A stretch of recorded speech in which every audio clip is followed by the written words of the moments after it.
qizlar, hozir universitetda o'qiydigan qizim uchun ovqat tayyorlayman. Qizim отдельно turadi, universitetga yaqin. O'shanga bir haftada bitta yoki 2 haftada bitta ovqat qilib, bunday stiklanli konteynerlarga solib, keyin morozilkaga solib qo'yadi-da, o'zi isitib keyin yeyveradi. Chunki u ham o'qiydi, ham ishlaydi. Ovqat qilishga umuman vaqti yo'q. Ham bir oyda 2 marta produktasini qilib beramiz. No, tak yeydigan narsalarini-da. Oson nimasi? Chunki shunday konteynerlarga solib isitib oladi-da, keyin guruchni tepasidan shunday quyib yuboradi. Ketdik. Olivkovoy maslada birinchi piyozni yaxshilab qovurib olamiz, keyin mol go'shtidan farsh solamiz. Men 2 ta farsh soldim, ko'proq bo'lsin deb. Yaxshilab uni qovurib, keyin spetsiyalarni solamiz. Spetsiyalardan men paprika soldim. Paprikadan keyin imbir spetsiyasini soldim. Mazasi yaxshi bo'ladi. Imbir lekin juda ham yaxshi maza beradi.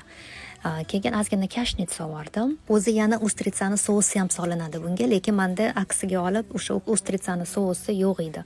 Agar sizda bo'lsa sovaringlar. Keyin men ozgina kashnit soldim. Mana bu imbirni mayda to'rab uni ham sovardim, yaxshilab qovurib. Keyin kabachokka kvadratniga to'lab uni ham sovardim. Keyin brokolini sal maydaroq qilib to'rasanglar ham bo'ladi. Men endi mana bunaqa qilib to'radim ozgina. Keyin uni soyevый sous ham sovarish kerak. Mana men soldim. Ja ko'p tuzlab yormaylik, chunki soyada ham o'zida sol bo'ladi, tuz bo'ladi o'zida. Keyin 10 minutga yopib qo'yasizlar. Unaqa ko'p pishirib yorish kerak emas, shaltriroq bo'lib chiqish kerak kabachok bilan brokoli. Bu ham tez bo'ladigan ovqat, ham juda ham mazali. Garniriga bo'lsa grechka, guruch, makaron pishirib olsa bo'ladi.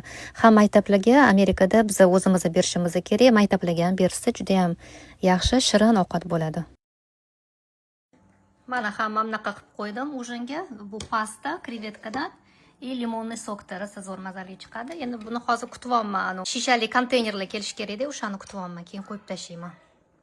Mana qizlarjon, tayyor bo'ldi. Hammasini endi zamorozkaga qilib qizimga yuboraman.